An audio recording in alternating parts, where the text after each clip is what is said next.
from the outsider point of view, Roman emperors, even in the East Roman Empire, technically have a lot of power. Yeah. You can even say, in some cases, absolute power. And yet, they seem to be awfully worried to make everybody in the empire happy.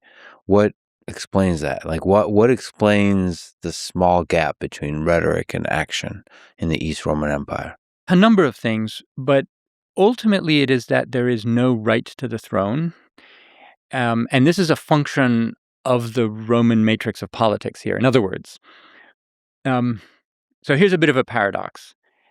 What we call the Roman Republic was the most imperialistic phase of Roman history. Like, this is when the Romans did most of their conquering. Mm-hmm. What we call the empire is much less imperialistic in this way. That's much more defensive in its approach, right? And yet our terms are a little mismatched in that way. The empire is more a function of the that it has an emperor rather than it is engaged in imperialism. Mm-hmm.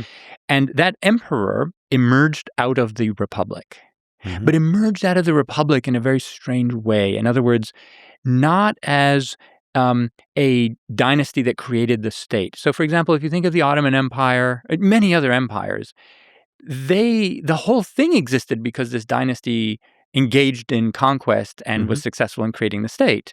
And so the dynasty was like at the heart of the state. But that's not at all the case in the Roman Empire. The emperor is a figure who emerged within a republic.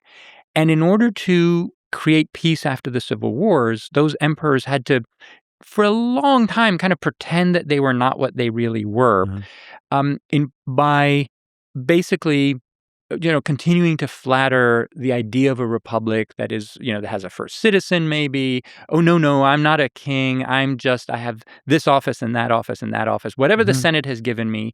Now, we understand that's a facade, but the fact that they had to create this facade at all is very important. Can we actually just linger on that? I mean, Yeah. how much of this, because you said they had to create this facade. Yeah. Did Augustus, who started the whole thing, the first emperor of Rome, did he have to act that way? Because he kept acting like he's not an absolute monarch. And he could have gone hardcore, destroy the Senate, just full hardcore rule, Well, then dictatorship. how does he govern then?